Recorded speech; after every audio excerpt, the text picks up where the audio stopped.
لیکن یہ لوگ شک میں پڑے کھیل رہے ہیں۔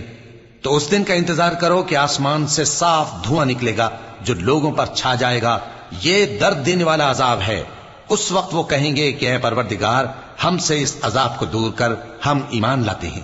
اس وقت ان کو نصیحت کہاں مفید ہوگی، جبکہ ان کے پاس پیغمبر آ چکے جو ہمارے احکام کھول کر بیان کر دیتے تھے۔ پھر انہوں نے ان سے منہ پھیر لیا اور کہنے لگے، یہ تو سکھایا پڑھایا ہوا ہے، دیوانہ ہے، ہم تو تھوڑے دنوں عذاب ٹال دیتے ہیں مگر تم پھر کفر کرنے لگتے ہو۔ جس دن ہم بڑی سخت گرفت کریں گے تو بے شک انتقام لے کر چھوڑیں گے۔ اور ان سے پہلے ہم نے قوم فرعون کی آزمائش کی اور ان کے پاس ایک عالی قدر پیغمبر آئے جنہوں نے یہ کہا کہ اللہ کے بندوں یعنی بنی اسرائیل کو میرے حوالے کر دو، میں تمہارا امانت دار پیغمبر ہوں، اور اللہ کے سامنے سرکشی نہ کرو، میں تمہارے پاس کھلی دلیل لے کر آیا ہوں، اور اس بات سے کہ تم مجھے سنگسار کرو، میں اپنے اور تمہارے پروردگار کی پناہ لے چکا ہوں، اور اگر مجھ پر ایمان نہیں لاتے تو مجھ سے الگ ہو جاؤ۔ تب موسیٰ نے اپنے پروردگار سے دعا کی کہ یہ نافرمان لوگ ہیں۔